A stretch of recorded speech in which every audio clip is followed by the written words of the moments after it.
Entonces, bueno, tenemos ahí un portafolio bastante grande, em, y pues estamos prácticamente en todos los países del mundo. Bueno, entonces ya, pues la idea era primero presentarme, pero creo que ya ahí tuvimos una pequeña introducción. Entonces, el primer mensaje que les quería dar es, mi primer trabajo fue en Citibank y me acuerdo que así el primer día, lo primero que me dijo mi jefe fue, todo lo que aprendiste en la universidad no te va a servir para nada. Eso fue lo primero que me dijo y yo dije, bueno, pues... Y afortunadamente no era cierto. Entonces creo que ese es el primer mensaje importante. No era cierto y como que yo me di cuenta muy pronto, pues que sí se podían aplicar muchas cosas que había aprendido en la universidad, pero creo que sobre todo el mensaje es, va a depender de ustedes. O sea, es muy probable que cuando empiecen a trabajar no les vayan a exigir en las empresas de alguna forma que le pongan un poquito más de ciencia a las decisiones. Digamos que todavía lo que uno ve en la mayoría de compañías es, se toman muchas decisiones con el estómago y pues en la medida en que traigamos más matemáticas, para mí es simplemente ciencia, ¿sí? Es parte de la revolución científica que cambió absolutamente el mundo. Entonces, creo que es una responsabilidad también nuestra cómo podemos aplicar todo ese conocimiento que a veces se siente muy teórico, pero les aseguro que sí tiene una aplicabilidad en el día a día de los negocios.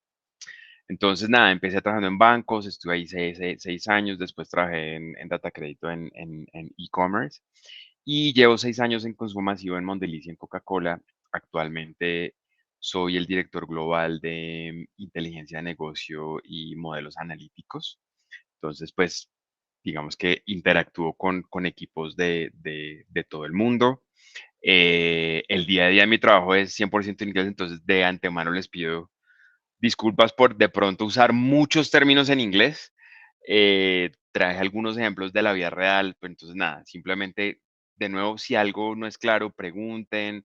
Voy a tratar de traducir la mayoría de términos, pero ahí se me va a escapar uno que otro término en inglés que a veces no sé cómo se dice en español, ¿vale? Entonces, bueno, la idea de la charla no es contarles cómo se aplican, y no sé si es inteligencia artificial en últimas, y si quieren ahorita hablamos un poquito de eso, pero en general las matemáticas, modelos analíticos, ¿sí? En el mundo de los negocios. Entonces, para empezar, me gusta mucho esta cita porque, y lo que dice acá es que de alguna forma estamos ahogados en información y estamos hambrientos de conocimiento, ¿sí? Cada vez más en el mundo en que vivimos hay más datos, hay información por todas partes, ¿sí? Entonces todos sentimos que hay un exceso de información, pero de hecho ese exceso se vuelve más sobrecogedor porque nos sentimos más perdidos que antes, de alguna forma, ¿sí? Y es más difícil distinguir qué es real, qué no es real. Entonces, sin duda, uno de los principales objetivos de trabajar con modelos analíticos es crear conocimiento, crear un conocimiento, digamos, que es más estructurado, para, de nuevo, ayudar a la organización a entender qué está pasando y tomar mejores decisiones. Entonces, empecemos con una introducción porque, pues, el mundo de los analytics es muy amplio y aquí, digamos que todo empieza con los datos, ¿sí? Si no hay datos, no hay nada, ¿sí? Y los datos a veces es la parte más, un poquito más aburrida, más ingrata, porque a veces es invisible solo el dato, pero justamente ahora estamos montando una estructura nueva para manejar los datos. ¿Cuál es el data quality, la adquisición de los datos, toda la estrategia de datos? Que eso va a habilitar muchos procesos de analytics. Entonces, yo diría que en un primer nivel más fundacional, tenemos todo lo que son datos y reporting, es decir, todo lo que son indicadores de desempeño. Ya después pasamos al siguiente nivel, que son los insights, en donde en los insights sí estamos produciendo conocimiento. Ahí nos vamos un poquito más al detalle, ¿sí? Por ejemplo, a entender tendencias, ¿sí? ¿Qué está pasando? ¿Qué canal está creciendo? ¿En qué cliente estamos vendiendo más? ¿En qué región estamos perdiendo participación de mercado? ¿Sí? Entonces tenemos ahí muchas formas de crear esos insights. Algunos tienen que ver con visualización. Entonces, no solamente es tener los datos, porque además tenemos muchos datos, muchísimos datos, sino cómo comparamos los datos, cómo los visualizamos, de pronto a veces los ponemos en un mapa de la ciudad, ¿sí? Entonces, todo el tema de Visual Analytics para producir conocimiento, ¿sí? Digamos que hasta este punto de los insights, ahí todavía no nos hemos metido con modelos estadísticos o de machine learning o de inteligencia artificial. Entonces ahí ya pasamos al siguiente nivel cuando hablamos de predictive analytics. Entonces en el caso de predictive, yo ya voy a ser capaz de entender qué va a pasar hacia adelante, qué va a pasar en el futuro o si cambio alguna de las variables de mi marketing mix. Es decir, no sé si ya aprendieron las 4 P's del mercadeo, ahorita vamos a hablar un poquito más de eso, pero ¿qué pasa si cambio el precio? ¿Qué pasa si hago más inversión en publicidad del producto? Em, ¿Qué pasa si hago más promociones en el punto de venta? Entonces, cómo cambiando el marketing mix, pues va a cambiar obviamente el resultado, tanto las ventas como la rentabilidad. Entonces, esos son los predictive analytics. Normalmente lo que usamos ahí son de pronto modelos estadísticos, una combinación de modelos más tradicionales. Me refiero de pronto a modelos de regresión, como las estadísticas, digamos, de hace 20 o 30 años con algunos modelos más nuevos de machine learning. em, y va a depender mucho de los datos, ¿sí? Ese es un primer concepto que es bien importante. Para que se hagan una idea, uno de los modelos que tenemos es un pronóstico de la categoría. Es decir, la categoría, digamos, en el caso de Oreo, son las galletas. ¿Qué va a pasar con las galletas en Colombia? ¿Sí? ¿Qué va a pasar el próximo año? ¿Qué va a pasar los próximos 10 años? ¿Sí? Y de hecho, una cosa bien curiosa es que a veces es más fácil predecir el largo plazo, porque, por ejemplo, sabemos qué va a pasar con la demografía. Están naciendo menos niños, ¿sí? Entonces ya sabemos cómo va a ser la población y qué tantos viejos o qué tantos jóvenes o qué tantos niños vamos a tener en Colombia en 10, 20 o 30 años y eso obviamente va a afectar algunas decisiones de negocio, ¿sí? Entonces, esos son los predictive analytics. Después tenemos los prescriptive analytics. La diferencia con el prescriptive, cuando son prescriptivos, es porque ya tratamos de recomendar una solución, tratamos de dar una solución. Eso significa que no solo tenemos un modelo que es predictivo, sino que además hacemos una simulación y tratamos de optimizar alguna de las variables del marketing mix, ¿sí? Entonces, por ejemplo, esto se usa mucho, puede ser para precios, cuál es el precio ideal, el precio óptimo, puede ser para promociones en el punto de venta, cuál es la promoción ideal para este tipo de producto en esta temporada, en este cliente. Y entonces se usan modelos analíticos para digamos que simular y optimizar todas estas variables. Y finalmente tenemos inteligencia artificial. Mm, entonces yo clasificaría esto en tres grandes grupos: modelos estadísticos tradicionales, modelos de machine learning y modelos de inteligencia artificial. ¿Cuál es la diferencia entre los tres? Entonces, si nos vamos a inteligencia artificial, esto tiene sobre todo que ver con automatización, es decir, por ejemplo, temas de traducción, pues lo que todos han usado, ChatGPT, es decir, cómo trabajar con modelos de lenguaje, cómo convertir voz en texto o texto en voz. Por ejemplo, en el caso de datos, estamos haciendo unos pilotos para enriquecer la base de datos. ¿Eso qué significa? Se usa inteligencia artificial y le decimos, vaya y busque esta marca o este producto, ¿qué significa en el mercado? Entonces, por ejemplo, atributos como qué tanto es saludable, por ejemplo, si es más para jóvenes o para personas mayores, si es una marca tradicional o una marca nueva. Entonces, simplemente lo que hace el algoritmo es ir y buscar en Internet, ¿sí?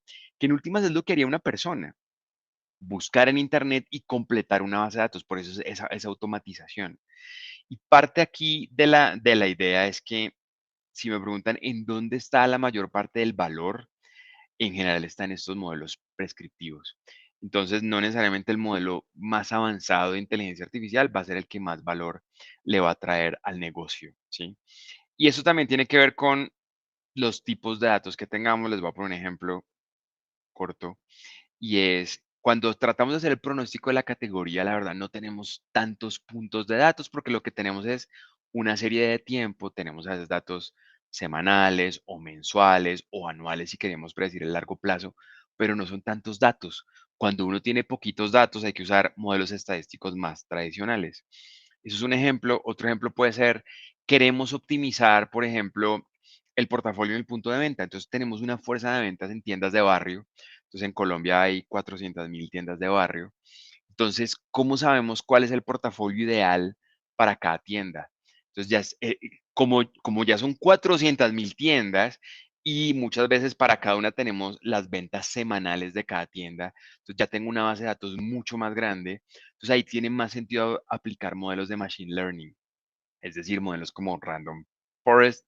Probablemente toda la terminología sea nueva para ustedes, pero conceptualmente, entre más grandes son las bases, entre más grandes son los datos, los data points, entonces tiene más sentido usar modelos, digamos que más de machine learning, que son más automáticos, que de alguna forma son más fáciles de usar, porque no tiene que uno ir a los libros de estadística para ver si el modelo que está aplicando, digamos que sí está funcionando y es estadísticamente significativo y demás.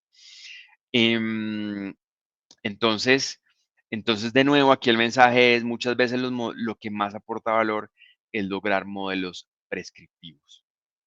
¿Listos? Entonces, vamos a la siguiente. ¿Por qué hacemos todo esto? Entonces, de nuevo, aquí es para tomar mejores decisiones. Si alguien me pregunta para qué sirven los analytics, yo creo que antes que nada sirven para pensar mejor. Entonces, este era el slide que les estaba presentando, que creo que no habían alcanzado a ver, pero bueno, pues espero que el mensaje fuera claro, pero ahí simplemente es como uno va avanzando en la sofisticación de los modelos analíticos, pero de nuevo, en donde más hay valor en general es en los modelos prescriptivos. Ahora les voy a dar otros ejemplos. Listo, entonces, ¿por qué Analytics? Para tomar mejores decisiones y en general para pensar mejor. ¿Cuál es el punto? El cerebro humano evolucionó para sobrevivir. Entonces es lo que se llama fit for survival, not fit for knowledge. O sea, no estamos adaptados para el conocimiento. ¿Eso qué significa? Nuestro cerebro está adaptado para tomar decisiones muy rápidas. Imagínense, estamos en el África, en la sabana africana y tenemos que tomar una decisión de supervivencia. ¿Sí? Viene un animal que me puede comer. Entonces, para eso el cerebro es muy bueno tomar decisiones muy rápidas, es lo que se llama, digamos, decisiones intuitivas, ¿sí? Pero esas decisiones intuitivas, y ojo, muchas veces así se manejan los negocios, a punta de estómago, de intuición, pero esas decisiones intuitivas tienen sesgos y eso está absolutamente estudiado, es lo que se llaman sesgos cognitivos que nos llevan a equivocarnos en las decisiones. Entonces, por eso en vez de tomar decisiones intuitivas, deberíamos tomar, sobre todo en los negocios, decisiones más analíticas, ¿sí?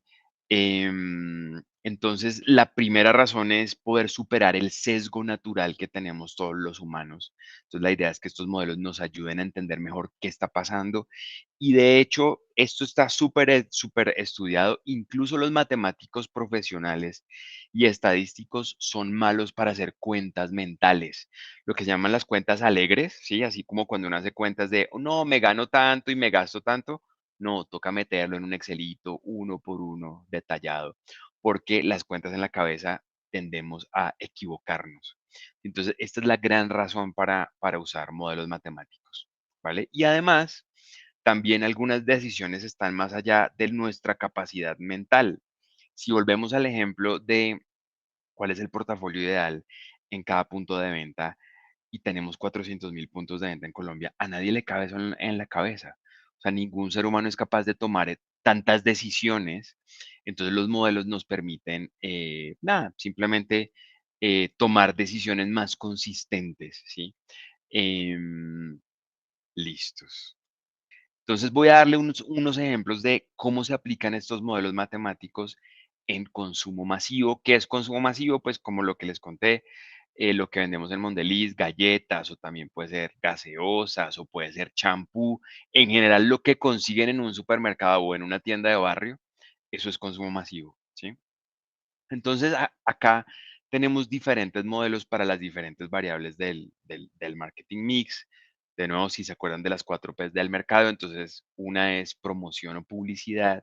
Entonces, aquí corremos unos modelos que se llaman marketing mix models para entender qué tanto la inversión en publicidad va a impactar las ventas, ¿sí?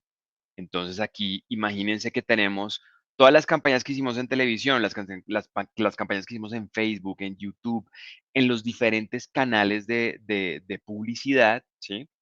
Y tenemos semana a semana, entonces, todas las actividades que se hicieron y se busca correlacionar esas actividades publicitarias con las ventas. Eso es difícil, la verdad, encontrar esa correlación no es nada fácil, pero se hacen estos modelos para entender qué tanto tenemos oportunidad para invertir más o menos en publicidad.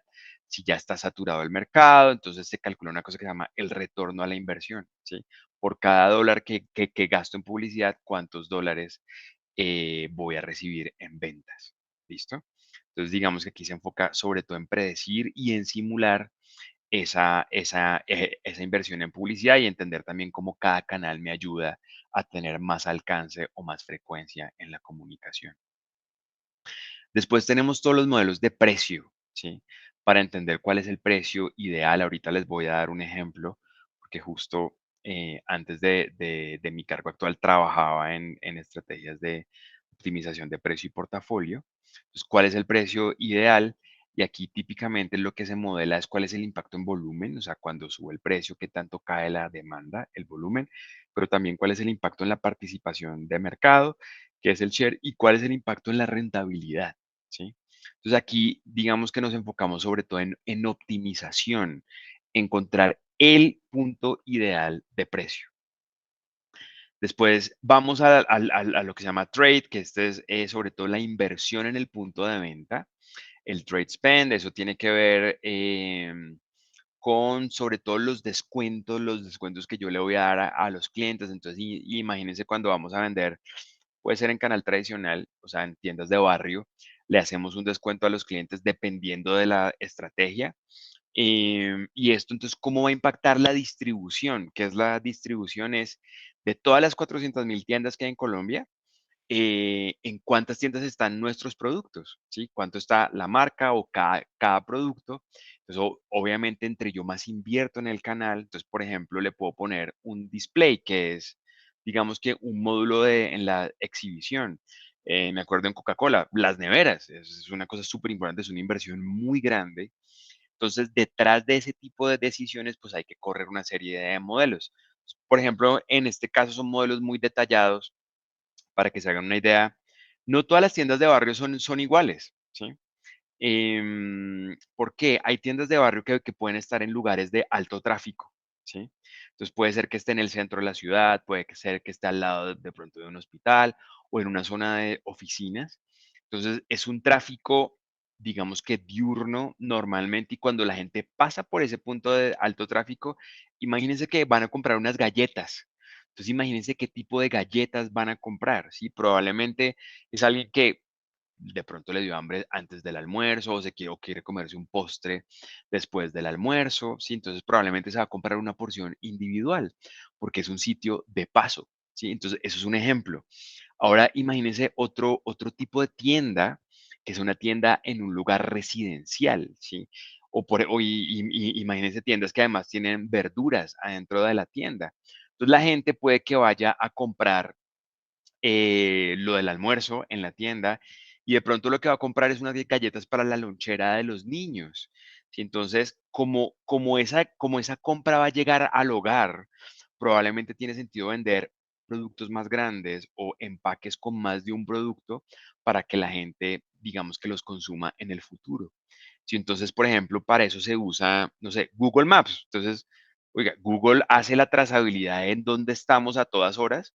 Entonces uno sabe en qué lugar de la ciudad hay más personas. Sabemos exactamente qué lugares son residenciales o comerciales, cuáles tienen tráfico al mediodía, por la mañana, el fin de semana. Entonces aquí hay un concepto muy importante en los productos que son las ocasiones de consumo, ¿sí? Entonces es muy diferente cuando la ocasión de consumo es de pronto un postre después del almuerzo, eso puede ser un producto, de pronto voy a celebrar, entonces me fui al supermercado el fin de semana y voy a celebrar con mi familia, entonces voy a comprar algo para toda la familia. Entonces el tipo de empaque que voy a comprar es diferente. Entonces entendiendo esta realidad de los puntos de venta, ¿sí? Además, con el tamaño del punto de venta, que tiene que ver con las ventas históricas que tenemos, en algunos casos también, por ejemplo, incluso con productos de la competencia.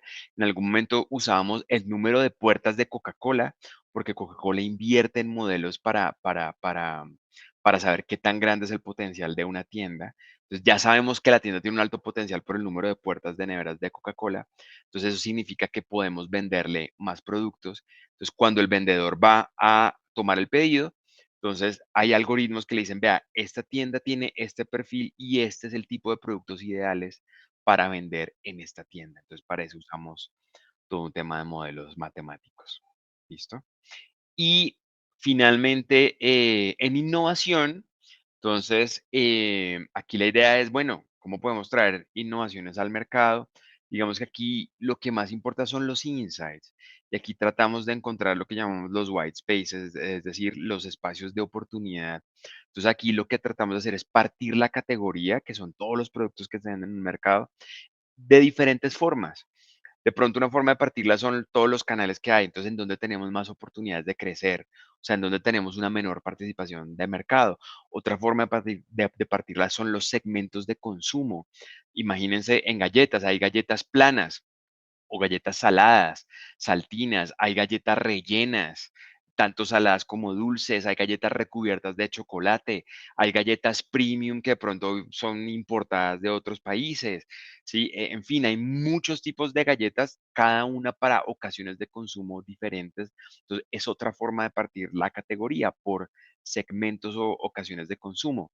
Otra forma puede ser por tamaños, que tanto hay empaques pequeños o empaques grandes. Otra forma puede ser por productos más caros o más baratos. Entonces, hacemos todas esas particiones para entender en dónde tenemos más oportunidad de crecer nuestra participación de mercado y unimos esto con modelos de pronóstico hacia dónde se está moviendo la categoría.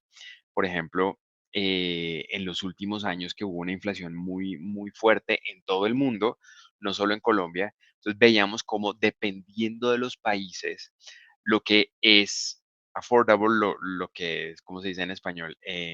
Barato, digamos, significa diferentes cosas. Por ejemplo, en países en Colombia, como en Colombia, donde se desarrolló el canal de discounters con formatos pequeños, si piensan en los de Uno, en los Aras en general, son supermercados más pequeños. Entonces, en general, la gente se enfoca en productos más pequeños, ¿sí? Pero en otros países, como en Brasil, digamos que los canales evolucionaron más hacia lo que se llaman las bodegas, digamos más como tipo macro, entonces la gente compra más en cantidad. El precio por kilo es menor, pero la gente compra en más cantidad. Entonces, cuando hay más inflación, la gente tiende a comprar en paquetes más grandes. En Estados Unidos es parecido. En cambio, en Alemania es más parecido a Colombia. Entonces, depende de cómo hayan evolucionado los canales, lo que significa algo barato puede ser diferente. Entonces, vamos haciendo el tracking mes a mes de cómo van cambiando esas tendencias de consumo y eso qué oportunidades de innovación implica para el portafolio. Entonces, la idea de esto es como darles una foto general de cómo usamos para las diferentes variables del marketing mix. Entonces, ahora voy a contarles más específicamente, voy a mostrarles modelos que usamos para optimizar los precios. Entonces, aquí empezamos con una pregunta que parece muy simple. ¿Cuál es el precio ideal para Oreo 36 gramos? Esta es la Oreo que se consigue en las tiendas de barrio en Colombia, las 4 galletas. Entonces uno dice, bueno, ¿cuál es el precio ideal? ¿Sí? Entonces, de pronto es una pregunta que parece simple, pero el precio es tan importante que digamos que hay que meterle mucha ciencia, ¿sí? Hay que meterle mucha ciencia para de verdad encontrar cuál es ese precio ideal, ¿sí? Entonces, el primer concepto que vamos a tener acá es la elasticidad, ¿sí? ¿Qué es la elasticidad? Entonces, si se acuerdan de sus clases de cálculo, entonces la elasticidad no es otra cosa que la derivada del volumen con relación al precio. Es decir, cada vez que cambio el precio, ¿qué tanto eso impacta mi volumen? ¿Sí? Entonces, para que se hagan una idea, esto en general, digamos que cuando una elasticidad es igual a -1, eso significa que cuando yo subo el precio un 10%, yo espero que el volumen caiga también un 10%, porque la elasticidad es de -1. ¿sí? Cuando la elasticidad es de -2, entonces yo subo el precio un 10%, pero el volumen va a caer un -20%, porque es una elasticidad más grande, ¿sí? Entonces, usando esta elasticidad, nosotros construimos estas curvas, que son las curvas del revenue, o sea, las ventas. ¿Que son las ventas? Es simplemente P por Q, precio por cantidad, o sea, precio por volumen, ¿sí? Entonces, esto siempre es una parábola. Imagínense que esto es una ecuación cuadrática porque yo tengo una fórmula que me relaciona el volumen con el precio a través de la elasticidad, y como las ventas es precio por volumen, entonces termina siendo las ventas son el precio al cuadrado por la elasticidad más otras variables. Entonces va a tener un punto óptimo, ¿sí? Y este punto de acá es el precio ideal que me maximiza el revenue, o sea, las ventas. O sea, yo voy a vender más. Entonces, de pronto una pregunta para ustedes. ¿Qué creen que es más importante? ¿Las ventas o la rentabilidad? ¿Qué creen que es más importante para un negocio?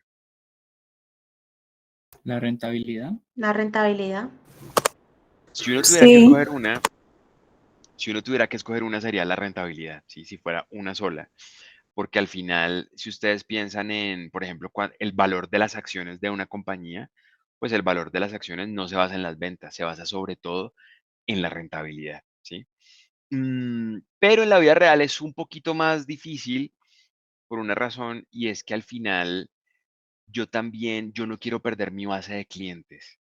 Digamos que hay dos cosas importantes. Una es, yo no quiero perder mi base de clientes porque de pronto si subo mucho el precio, de pronto me vuelvo muy rentable, pero de pronto hay clientes que dicen, oiga, esto ya es muy caro, no vuelvo a comprar nunca, ¿sí? Entonces es importante mantener esa base de clientes, y además también en la vida real el volumen es importante porque ayuda a reducir los costos fijos. Sí, entonces mantener un volumen mínimo en las fábricas es súper importante. Entonces, en últimas, uno lo que trata es de encontrar un punto medio entre las ventas y la rentabilidad. De hecho, normalmente la curva de la rentabilidad es como esta. Si ven que esta curva es bastante plana, ¿sí? Miren cómo esta curva es mucho más plana que la de las ventas. Eso significa que si yo me muevo en este rango, la rentabilidad no cambia tanto. Entonces, normalmente tratamos de maximizar el profit minimizando la pérdida de participación de mercado, que en últimas son las ventas. O sea, probablemente el precio ideal en este caso, que está entre 4 y 6 dólares, sean 5 dólares, porque está en un punto medio entre el revenue y el profit, ¿sí? Entonces, un primer mensaje es, si bien esto tiene muchas matemáticas por detrás, siempre va a haber algo también de arte en el, tengo que encontrar, digamos que el balance perfecto, porque también cuando yo meto un modelo de optimización, normalmente optimizamos una variable, pero no podemos optimizar tres variables al tiempo, ¿sí?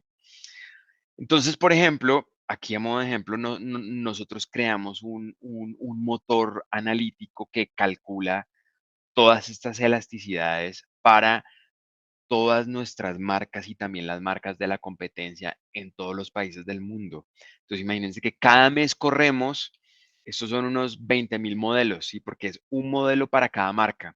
De hecho, para cada marca, para cada canal, entonces son más de 20.000, son unos 50.000 modelos que se calculan para tiendas de barrio, para supermercados, todas las marcas de Mondeliz y de la competencia en todas las categorías en las que jugamos. Y para eso, pues obviamente, como son tantos modelos, pues eso se vuelve una fábrica. Entonces ya es una lógica de lo que se llama Machine Learning Operations. Entonces tenemos una fábrica de modelos y tenemos unos controles de calidad para estar seguros que estos modelos tienen sentido. Entonces tenemos la elasticidad histórica, lo que aquí, estos son datos reales. Entonces vemos cómo cada trimestre las elasticidades pueden subir o bajar. Sí, la idea es esto cómo se correlaciona con otras variables. Puede ser que tanto se correlacione con haber subido el precio, o en general, por ejemplo, un, digamos que una conclusión general es cuando hay más inflación, ¿sí? La elasticidad es menor. Y la elasticidad es menor porque el precio siempre es relativo. Entonces todo el mundo sube el precio, ¿sí? Entonces la gente normaliza los aumentos de precio y la pérdida de volumen de mi marca no va a ser tan grande. Entonces por eso hacemos este tracking cada trimestre de cómo va evolucionando la elasticidad. Voy a ir un poquito más rápido porque veo que no nos queda tanto tiempo. Este es otro análisis que hacemos con la elasticidad, se llama break-even elasticities. Aquí tenemos en cuenta el margen de los productos. ¿Qué es lo que pasa? Cuando un producto tiene un margen muy bajito, digamos un margen del 10%, normalmente subimos el precio y de una va a tener un impacto positivo en la rentabilidad. Pero cuando un producto ya es muy rentable, hay productos que tienen margen del 70%, del 50%, subimos el precio y normalmente esa rentabilidad no cambia mucho y antes puede disminuir, porque voy a disminuir el volumen de un producto muy rentable. Entonces, hacemos esta matriz en donde en la parte verde están todos los productos del portafolio, donde si subo el precio, voy a subir tanto las ventas como el profit, ¿sí? Entonces, aquí es en donde más hay oportunidad. Después tenemos esta parte blanca en donde si sube el precio, voy a perder ventas, pero voy a ganar profit. Y tenemos la parte roja en donde voy a perder, en este caso voy a ganar revenue, pero perder profit. Eso es muy raro, prácticamente nunca pasa. O voy a perder tanto revenue como profit, que en este ejemplo afortunadamente no teníamos ningún producto en este lugar del portafolio, ¿sí? Entonces es otro análisis que se complementa para entender en qué productos del portafolio tenemos más espacio para subir precio. Ahora viene otro concepto y es que en la vida real yo no voy a tomar la decisión solamente de subir el precio en un producto, ¿sí? En la medida en que yo le subo el precio a un producto, eso va a impactar el resto del portafolio, ¿sí? Porque hay gente que va a decir, este producto está muy caro, entonces dejo de comprar este producto y lo siguiente que va a hacer es me muevo dentro de la misma marca, ¿sí?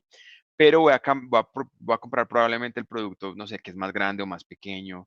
Entonces, eso se llama una transferencia de volumen. Se transfieren transacciones o volumen de unos productos a otros del portafolio. Puede ser dentro del portafolio de la compañía o también hacia la competencia, ¿sí? Entonces, eso es lo que llamamos las elasticidades cruzadas. Cuando subo mi precio, ¿qué tanto volumen se transfiere al resto de la categoría? Entonces, nosotros tenemos estas matrices de transferencia de volumen. Y estos se pueden usar para muchísimas cosas, para procesos de optimización. De hecho, también se usan para encontrar segmentos en el mercado. Cuando hay una elasticidad muy alta, cuando hay una transferencia de volumen muy alta entre productos, es porque son productos sustitutos. Cuando este producto no está, el consumidor va a preferir comprar este otro. Por ejemplo, en este caso acá, encontramos que todos los productos light, esto es un ejemplo de Coca-Cola, son sustitutos. Entonces, cuando alguien no encuentra Coca-Cola light, ¿sí? No se va a Coca-Cola normal, sino que probablemente se va a comprar Sprite cero o colombiana sin azúcar, ¿sí? Porque eso conforma lo que llamamos un set competitivo, ¿sí? Entonces, ¿cuál es el punto? Si volvemos acá, esta es la curva de que maximiza las ventas y la rentabilidad de un producto, pero la decisión es mucho más compleja porque tengo que tener en cuenta toda la transferencia de volumen del portafolio. Entonces, esto es un ejemplo de a uno no le cabe en la cabeza, toca tener un modelo, un algoritmo, digamos, que haga esta simulación de todas las transferencias y al final, al total del portafolio, cuál va a ser la combinación de productos y puntos de precio que me va a encontrar el óptimo entre rentabilidad y participación de mercado, ¿vale? Listos. Entonces, además de eso, hacemos estudios de lo que se llama willingness to pay o la predisposición a pagar, y esto sí lo hacemos con encuestas. Entonces, vamos y encuestamos a 800 personas y les preguntamos, Oiga, hacemos varios tipos de preguntas. ¿Qué tanto compraría o no Oreo, digamos, de 4 galletitas si el precio son 1.000 pesos, 1.200, 1.500, 2.000 pesos, ¿sí?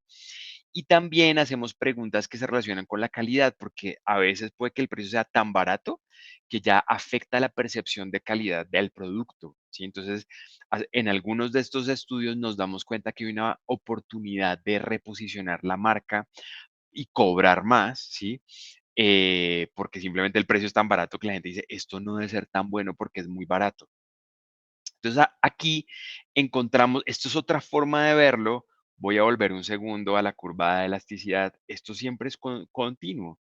Es un modelo continuo, es un solo número, pero así no es la vida real. La vida real no es continua, es discreta. Y lo que pasa en la vida real es que tenemos lo que llamamos umbrales de precio. ¿sí? Normalmente 1.000 pesos, 2.000 pesos, 5.000, 10.000 son umbrales. Si cruzo ese umbral, y normalmente esto es más cierto en tiendas de barrio que en supermercados, puede que pierda mucho más del volumen que me dice la elasticidad histórica. Entonces, esto me permite incluir esos efectos discretos en la simulación del impacto en el volumen, ¿sí? Incluso acá encontramos un precio que es el precio máximo. Después de este precio, nadie compra el producto, ¿sí? Y pues esto también lo hacemos por canal, por segmentos de población, etcétera. Entonces, esto complementa todo el análisis de elasticidades. Además de eso, tenemos que entender no solo el impacto en el consumidor, sino el impacto en los clientes. Este es un ejemplo de tiendas de barrio, ¿sí? Al final el precio que nosotros ponemos es el precio para la tienda, ¿sí? Y dependiendo de qué tanto rote el producto en la tienda, puede que si le subimos mucho el precio, entonces el tendero le vaya a subir más al consumidor final y eso es lo que va a terminar impactando el volumen, va a terminar impactando la rentabilidad del tendero y por supuesto la rentabilidad de la compañía.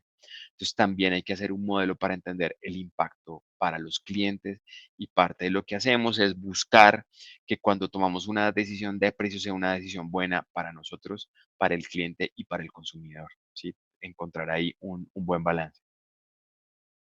Francisco, Sí, una claridad es que a veces en la definición de quién es el cliente, cuando tú claro. mencionas el cliente es la tienda, El cliente es la tienda, el cliente es el supermercado, el cliente es el... un aliado en Ajá, la distribución. eso, El comprador, digamos, el que es como nosotros llamamos consumidor, esa es la diferencia. exactamente. El consumidor es la persona natural que va a la tienda de barrio o al Y el cliente supermercado es la tienda o el y el cliente supermercado. es la tienda o el Ok, supermercado. listo, listo. Exactamente. Esto es un juego a tres bandas. Em, listo. Entonces, aquí ya, esto es un poquito más de teoría, pero esto simplemente viene de la teoría económica. De nuevo, entendiendo la curva de la demanda, que es lo mismo que vimos antes, la elasticidad, dependiendo del precio, yo voy a tener un volumen, ¿sí? Y aquí el punto es que si yo solamente tengo un producto, entonces las ventas que son la multiplicación de la demanda por el precio van a ser del tamaño de este cuadrado, ¿sí?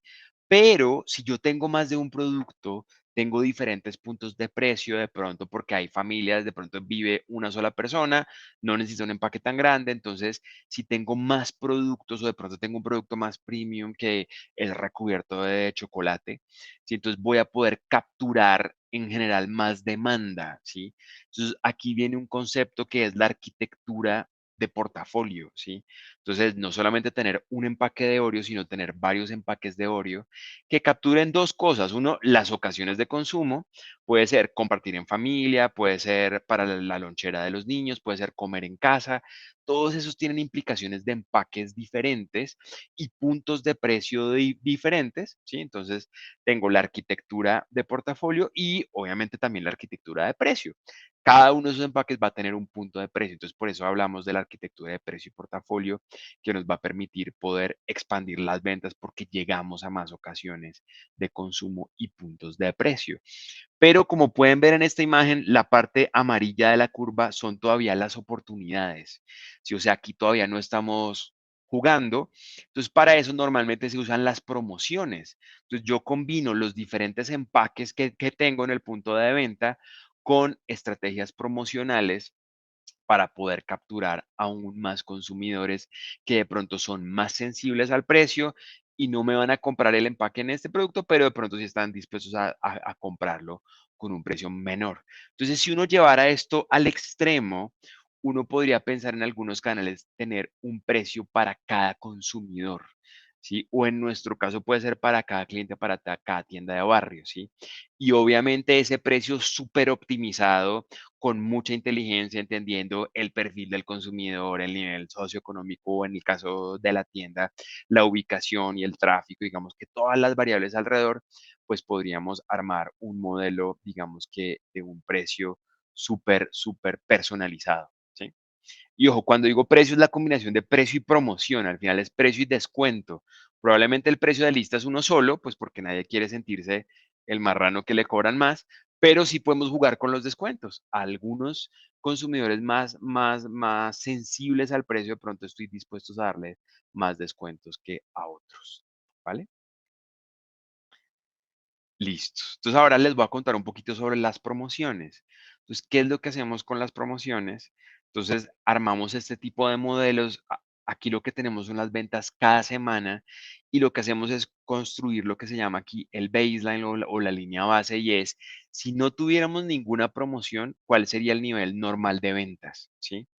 Y después, cada vez que hay una promoción, son estos picos de ventas, ¿sí? Donde aquí ven el precio, entonces hay un descuento, pero además del descuento hay un display. El display es la exhibición. Entonces, si ustedes van a a un supermercado, entonces siempre la punta de góndola, ¿sí? Eso siempre hay que pagarlo.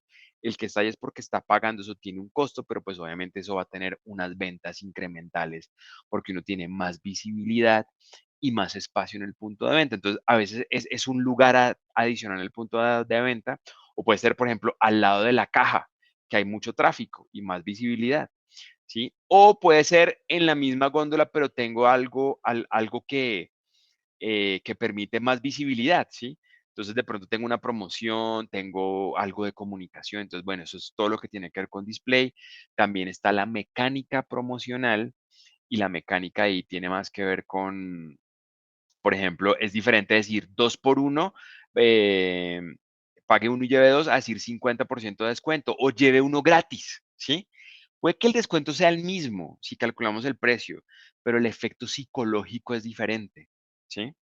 Entonces, esa es la mecánica promocional, la forma, no solo el descuento, sino cómo lo comunico, ¿sí? Entonces, ¿qué es lo que hacemos?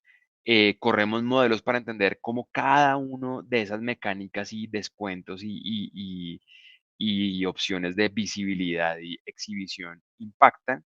Y después corremos análisis como este. Esto lo hacemos cliente por cliente, donde aquí tenemos básicamente dos variables. Uno es el retorno a la inversión, porque todo esto me cuesta, cada promoción me cuesta, puede que me cueste el descuento, porque estoy bajándole el precio, estoy dejando de ganar una rentabilidad, ¿sí? O me cuesta porque el cliente me cobra, por ejemplo, el éxito, nos cobra por tener una exhibición, una punta de góndola, ¿sí?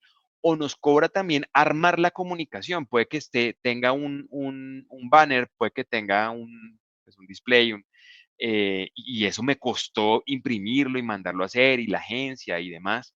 O puede que, por ejemplo, tenga varios productos en un grupo que haya hecho un combo de, no sé, Oreo más Club Social, ¿sí? Entonces me costó también una maquila armarlos y empacarlos en una sola cosa. Entonces tenemos en cuenta ese costo, tenemos en cuenta las ventas incrementales, pero además tenemos en cuenta la canibalización. ¿Qué es lo que pasa? Cuando uno, por ejemplo, en mi caso, yo veo que la leche está más barata, compro el doble, ¿sí?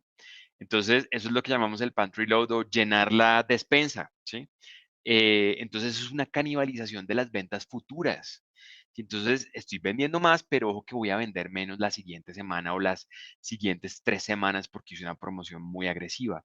Además de eso, hay una promoción al interior del portafolio, porque hice de pronto una promoción en un tipo de producto y me va a canibalizar la marca o incluso las otras marcas del portafolio que tienen productos, digamos, con alta interacción. Entonces tenemos en cuenta todas esas variables en un modelo y calculamos el retorno a la inversión.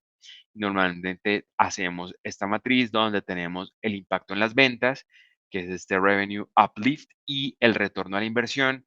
Aquí están todas las iniciativas que dan pérdida, ¿sí?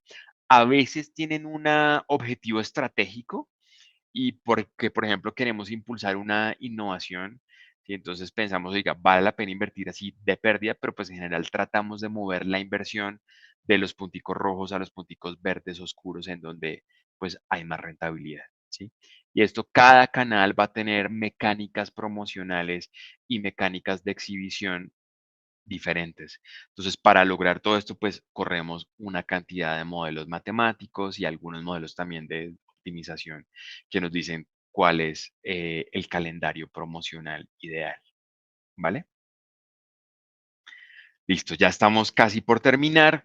Entonces, un mensaje importante es, yo les acabo de mostrar un montón de modelos, todos relacionados con precio, precio y promoción, pero esto tiene que existir dentro de una estrategia y todavía no se ha inventado ningún algoritmo que me vaya a decir mi estrategia. Puede que en un futuro cercano lo tengamos, pero todavía no existe. Entonces, ¿cuál es la estrategia de la marca? Por ejemplo, aquí en este ejemplo de Oreo, esto era un ejemplo en Chile, la estrategia de la marca era crecer, era una marca todavía que tenía mucho espacio por ganar en Chile. Entonces, construir awareness, conocimiento de marca, lograr más trial, o sea, que más gente la pruebe, porque mucha gente nunca había probado Oreo. ¿Sí? Y además expandir la penetración de la marca. La penetración es el número de hogares en el país que están comprando esa marca. ¿Sí? Entonces, esa es la estrategia. Eso es lo que tenemos que lograr. Y al final la estrategia siempre va a ser más importante que la optimización del modelo, ¿sí? Porque la estrategia va a tener más un enfoque de largo plazo, ¿sí? Teniendo en cuenta esa estrategia, entonces yo aquí tengo lo que llamamos todas las palancas de revenue, que es la arquitectura, el trade architecture, que es la decisión de qué tanto voy a invertir en cada canal, ¿sí? Les pongo un ejemplo. Me acuerdo cuando estaba en Coca-Cola. El canal más rentable en Colombia hace 6 años para Coca-Cola era de uno. Eran los discounters, que uno diría, ¿cómo es posible? En eso era por una razón por la forma en la que manejan la logística, ¿sí? Entonces era al mismo tiempo el canal que más estaba ganando penetración en Colombia, y hoy en día es el canal con más penetración, pero también el más rentable, o sea, tenía la combinación perfecta de crecimiento, oportunidad y rentabilidad. Entonces ahí uno dice, si yo tengo un presupuesto para invertir, tengo que mover más presupuesto a estos canales con más crecimiento y más rentabilidad, ¿sí? Ese es el Trade Architecture. Después tenemos lo que llamamos el IPPA, que es Price and Pack Architecture, la arquitectura de precio y portafolio. ¿Cuáles son los empaques ideales por cada canal? El empaque ideal en el canal correcto para servir la ocasión de consumo correcta con el punto de precio ideal, ¿sí? Todo el tema de mix, que es simplemente la decisión de cómo mover todos los productos en cada canal, qué productos deberían estar en cada canal, y Smart Pricing, que es el precio ideal, el punto de precio óptimo, ¿sí? Cada uno de esto va a definir los objetivos promocionales que tanto nos gastamos para cada cliente. De pronto, en el caso de la arquitectura de precio y portafolio, estoy lanzando una innovación. Entonces, yo de pronto, por ejemplo, sabemos que la marca, el objetivo es lograr más trial, o sea, que más gente la pruebe. Eso significa que lo más importante acá es los empaques más pequeños. Es más fácil que alguien pruebe una Oreo, por ejemplo, de 4 galletas, a que la gente compre de pronto el empaque de 18 paquetes de 4 galletas, ¿sí? Entonces, normalmente lo que hacemos en estos casos es darle un descuento más profundo al empaque más pequeño, ¿sí? Entonces, dependiendo de la estrategia de la marca, pues también el descuento va a ser diferente, ¿sí? O puede también que de pronto estamos en un escenario de inflación muy alta, o por ejemplo nos pasa mucho que tenemos exposición a la tasa de cambio porque producimos en Perú. Entonces, si el dólar sube mucho, nos sale más caro, digamos que el producto, y tenemos que subir el precio. Entonces yo uso la promoción para mitigar la elasticidad. Le sube el precio, pero de una le meto una promoción fuerte. Entonces la gente primero no se da cuenta que le sube el precio, porque cuando llega al punto de venta está en promoción, y eso me ayuda a suavizar un poco el impacto de la elasticidad, ¿sí? Entonces tengo todos esos objetivos promocionales, y después hago la preevaluación de la promoción. Eso también se hace exponiendo a los consumidores. Hagan de cuenta como una encuesta por internet en donde les mostramos diferentes tipos de promoción y de mecánicas y de comunicación. Armo mi plan y después hago la postevaluación, que son los modelos analíticos que me van a decir, esta es la línea base, las ventas sin promoción.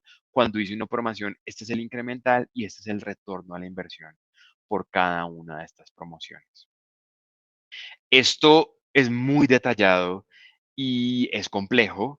Entonces, por eso hay que usar algoritmos que nos ayuden a que todo esto sea mucho más simple, y que nos ayuden a simular y optimizar todas estas decisiones. Pero de nuevo, unido a la estrategia.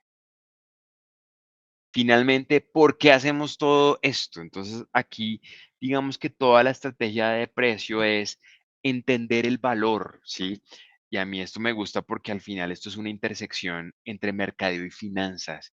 La principal función de mercadeo es crear el valor y la función de finanzas es entender el valor, ¿sí? Medir el valor. Y lo que hacemos en la estrategia de precio es unir esas dos para entender qué es valioso para los consumidores, que son los que se comen, digamos, las galletas, los shoppers, que son los que compran las galletas. No siempre el consumidor puede ser el niño que se las lleva en la lonchera, el shopper puede ser la mamá que la compra en el supermercado, y los clientes, ¿qué es valioso para los clientes? Y no solo es la rentabilidad. Me acuerdo hablando con discounters como de uno en Europa, era súper importante el empaque, que sea ready to display, es decir, que la caja que les entreguemos les sirva para que simplemente lo pongan en el punto de venta y esté listo para ser vendido y no necesite más operación logística. Entonces, ¿qué es importante para cada uno de los actores en el proceso de compra? Y después, ¿cómo traducir ese valor en precio? Y entonces, esa es la idea, cómo se refleja el valor en el precio y también cómo lograr ese manejo de precio para lograr una mayor rentabilidad y que esa mayor rentabilidad sirva para invertir más en la marca. Entonces, un mayor profit va a servir para poder invertir más y en un futuro para crear más valor, ya sea a través de más conocimiento de marca, más top of mind, más amor de marca o más innovación, que la innovación también es una inversión de la compañía. Entonces, digamos que lograr este círculo virtuoso de creación de valor y monetización de ese valor, ¿vale? Entonces, ahí termina la charla. Espero que les haya gustado. Bienvenidas todas las preguntas. Bueno, muchachos muchachas, ustedes, algunos han escrito preguntas, aprovechen y hagan la pregunta en vivo. Eh, no sé, que quiera, levanta la mano y pregunta.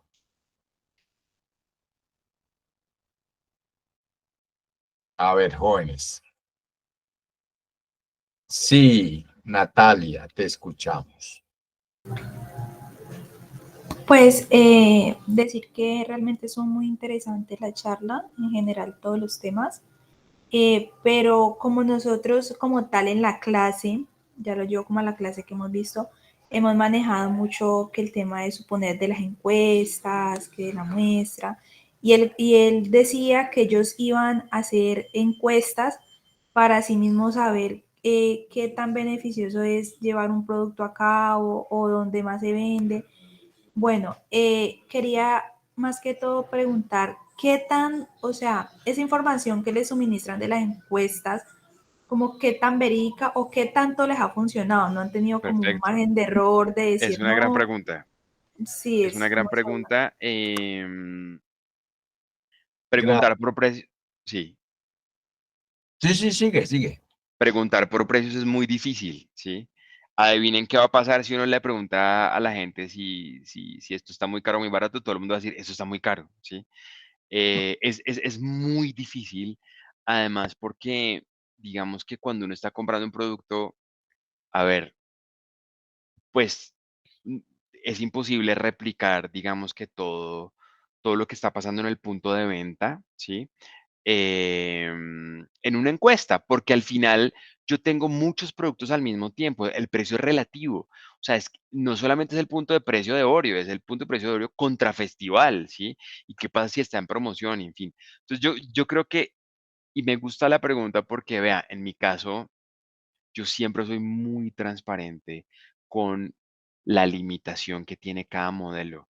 Y yo sí creo que en la medida en que uno se vuelve experto en metodologías, la primera y más importante pregunta es, ¿cuál es el límite de la metodología? ¿Sí? Y yo les puedo decir, esta metodología de encuestas tiene límites importantes, ¿sí? Por eso, aquí el concepto fundamental es triangulación, ¿sí? Y lo hacemos para precio, porque precio es muy importante. Entonces, esto no es lo único que hacemos, ¿sí? Entonces, esto al final me está dando el mismo tipo de respuesta que este tipo de modelos. Entonces, usamos una triangulación de diferentes modelos para nosotros crear ese conocimiento a través de la triangulación. Eso es una. Por otro lado, también sirve tener una muestra mucho más grande. En este caso les contaba, hacemos 800 encuestas porque nos permite verlo, por ejemplo, por perfiles demográficos.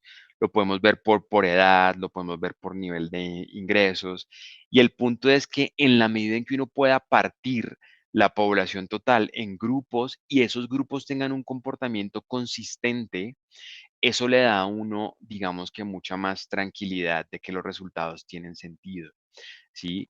Esta metodología en particular combina 3 metodologías por detrás y de hecho 4, y además hace una góndola virtual después de la encuesta para verificar que tenga sentido. Entonces, yo creo que el punto es, no hay que creerlo, digamos que así nomás, lo que venga de una encuesta, sino es más bien como retar la metodología para tratar de pronto preguntar lo mismo de diferentes formas, ¿sí? Cómo tener una muestra suficientemente grande para poder partirla en grupos de población y ver que el comportamiento sea consistente.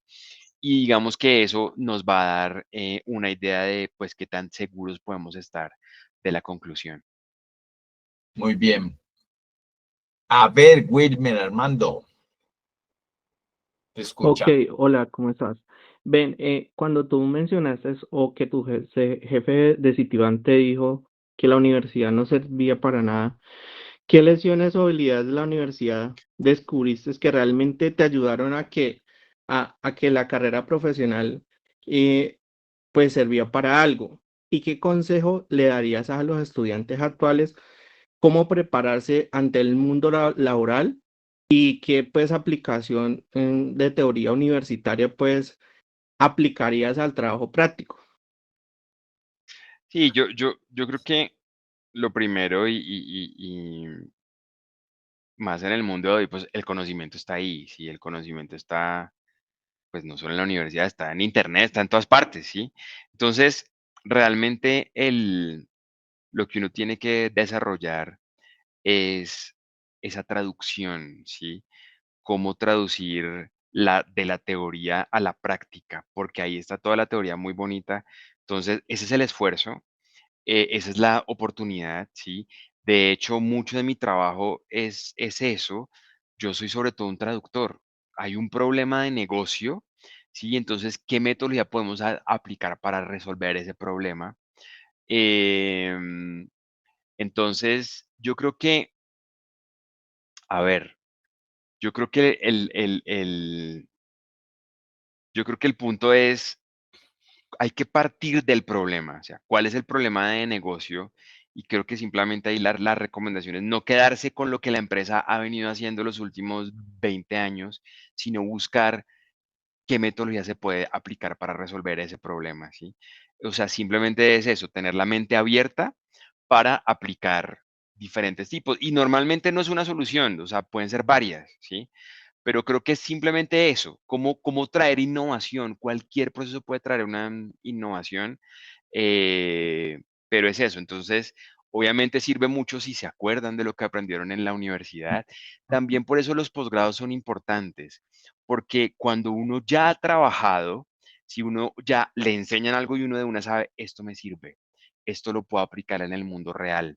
Sí, entonces de pronto cuando ustedes salen del pregrado, lo que sirve es acordarse y eso a veces es difícil, sí, a veces es difícil acordarse de todo lo que uno aprendió, pero yo creo que es más eso, que tengan en la cabeza que cuando tengan un problema seguro va a haber una forma, digamos, a través de metodologías de responder esas preguntas. Muy bien. Natalia Franco, ibas a hacer una pregunta. Muchas gracias. Gracias, Wilmer. Natalia, que levantó la mano y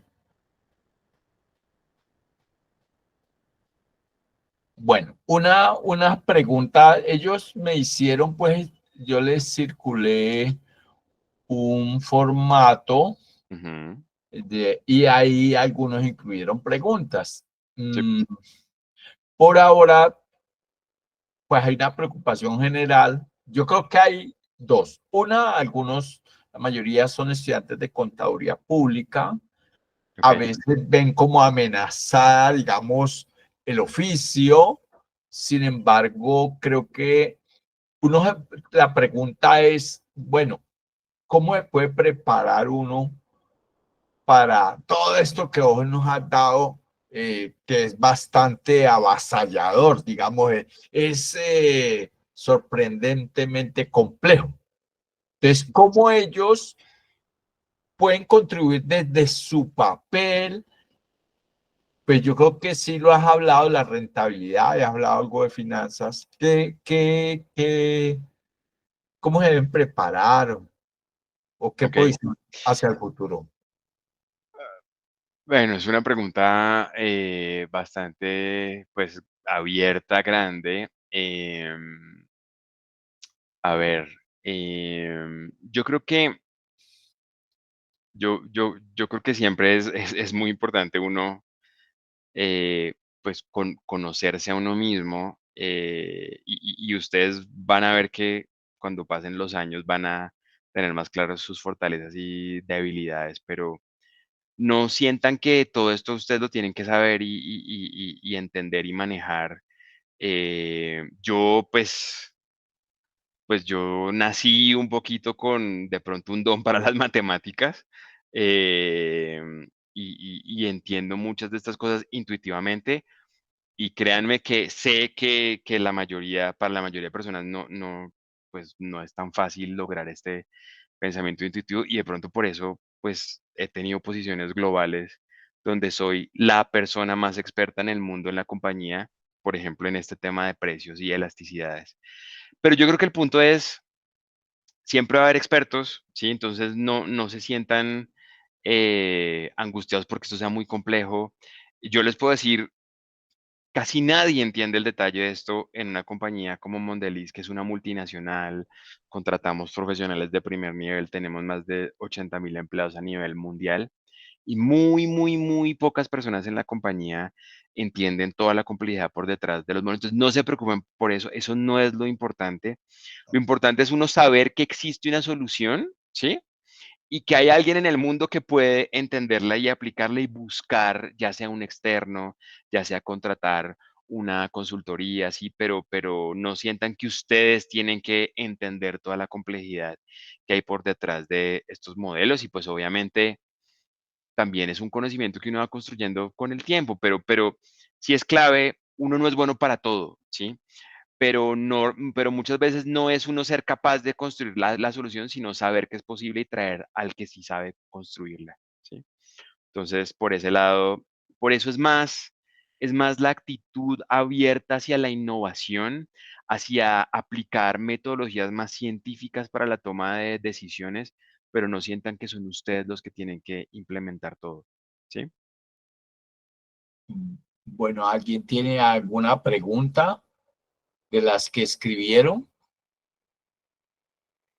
A ver, Natalia. Ah, es que Natalia Franco, te cambié el apellido. Natalia Cortés, te escuchamos. Sí, profe, yo tengo una pregunta, pues en base a por lo menos las predicciones y las tomas de decisiones, ¿cierto? Porque recuerdo que Francisco en alguna parte comentó que era mucho más fácil hacer una predicción a futuro que una predicción a corto plazo. Pero, Ujú. o sea, ¿a qué se refiere mi pregunta? Por ejemplo, nosotros como empresarios podemos hacer una predicción a largo plazo, pero lo que no sabemos es a qué nos vamos a enfrentar, por ejemplo, en el COVID. Ujú. Entonces, digamos, como empresa de, no sé, como una aerolínea, vamos a reducir los costos de los tiquetes y toda la cuestión, pero pan, llegó el COVID. Entonces, o sea, ¿cómo podemos hacer o qué metodología se debe de utilizar para mejorar las predicciones, pues de acuerdo a la demanda o el comportamiento de los consumidores? Esa es mi pregunta. Sí, es una pregunta de $1.000.000. Pues predecir el futuro obviamente es muy difícil. Lo que siempre decimos es, Sí, claro, si de, ver- si de imposible. verdad, sí, a ver, yo no diría es imposible, es muy difícil. em, si de verdad supiéramos qué va a pasar, pues estaríamos trabajando en Wall Street, ¿sí? O sea, estaríamos comprando acciones de compañías. Y eso nadie lo sabe. Pero no es imposible, no es imposible. Yo creo que es posible predecir algunas cosas. Y por eso traigo el ejemplo de la demografía, ¿sí? Nosotros sabemos cuántas personas van a ir a Colombia en el 2050. Eso lo sabemos, o en el 2030, ¿sí? Y cuántos van a ser viejos, cuántos van a ser jóvenes, cuántos van a ser niños. Eso lo sabemos con bastante precisión. No es exacto, pero para todos los efectos prácticos del impacto para un negocio es bastante preciso, ¿sí? Entonces, no es pretender, de hecho, em, en los modelos de pronóstico, yo digo, la precisión no es lo más importante, es mucho más importante el conocimiento. Les voy a dar un ejemplo. Por ejemplo, en un modelo de pronóstico que hicimos para chicles, para Trident, por primera vez tratamos de armar el modelo a partir de las ocasiones de consumo. Entonces tratamos de meter variables que no eran las variables de toda la vida del precio y la distribución y la promoción, sino variables de consumidor. Y por ejemplo, una de las que metimos fue consumo de cigarrillos, ¿sí? ¿Qué tanto la gente fuma? ¿Sí? Porque nos habíamos dado cuenta, analizando lo que se llaman el análisis de la canasta, que el 50% de las ventas de Trident en canal tradicional van con una compra de cigarrillos, la mitad de las ventas de la marca. Y eso es porque la gente fuma y para limpiar el aliento se come un chicle, ¿sí? ¿Qué es lo que pasa? Lo que nos dábamos cuenta era que las ventas de cigarrillo vienen cayendo cada año, ¿sí? Y no sabíamos por qué venían cayendo las ventas de chicle, ¿sí? No, pero esto es un caso cierto, ¿sí? Entonces, haciendo el modelo, nos damos cuenta que gran parte de las pérdidas de largo plazo se explican por la gente que fuma menos. Y de hecho, el COVID fue una cosa súper interesante porque lo que uno más quiere en los modelos es que haya variabilidad. Eso lo hicimos después de COVID, el modelo. Entonces, lo que pasó en COVID es que todo el mundo cambió, pero ese cambio a veces le ayuda al modelo porque lo que uno más quiere es que haya cosas que cambien. Si en el modelo todo sigue igual, es imposible predecir nada, ¿sí? Entonces, por ejemplo, COVID nos ayuda a entender el impacto de que la gente estuviera en la calle. Si que la gente esté en la calle hace que se vendan más chicles, porque también la gente limpia el aliento cuando sale a almorzar. Si la gente está en la casa, se lava los dientes y no necesita un chicle para limpiar el aliento. En fin, como que nos ayuda a entender cosas que no sabíamos. Pero yo creo que el mensaje al final es, lo importante es entender las tendencias estructurales de los consumidores y sí se pueden identificar. No es fácil, pero no es imposible, ¿sí? Entonces yo sí es posible predecir, pero el punto es cuáles son las tendencias de los consumidores y sobre todo, pues tendencias de más largo plazo, ¿sí? Sí, Francisco, te iba a comentar. Mis dos grupos de estadística, a partir de la semana entrante, probablemente vamos a ver el concepto de series cronológicas. Ujú, Ahí van a entender en perfecto. qué es la tendencia, lo que son las Ujú, variaciones, digamos, cíclicas e inclusive extraordinarias. claro. A veces uno podría decir que el COVID, por ejemplo, que fue un evento extraordinario, realmente es un evento cíclico, porque hacía 100 años Ujú. exactamente se dio La fiebre, la la, gripa la española. gripa española que mató mucho más gente que la que mató el COVID, pero fue una, digamos, enfermedad, una pandemia muy parecida. Bueno, muchachos, si no hay más preguntas, muchas gracias por las preguntas. Muchas gracias a Francisco. A mí particularmente me gustó mucho la charla, aprendí y casi que vieron temas de mercadeo, conceptos de economía, los que ya han visto microeconomía, vieron el tema de precios y demanda. Y pues nos queda como la inquietud ya acá al interior de nosotros de la aplicación de los modelos matemáticos y la importancia en la toma de decisiones. Eso creo que es el trasfondo de lo que nos transmites Y como dices, si yo voy a construir una casa, pues no la hago yo mismo ladrillo a ladrillo, consigo un arquitecto y un ingeniero y un maestro, y ellos me van a ayudar. Paula, ¿tú ibas a decir algo? No, profe. Bueno, ok, listo. Muchísimas gracias, Francisco. Con mucho gusto, un Muy buena. placer haber compartido este rato y bueno, nada, mucha suerte. Chao. Vale, feliz fin de semana.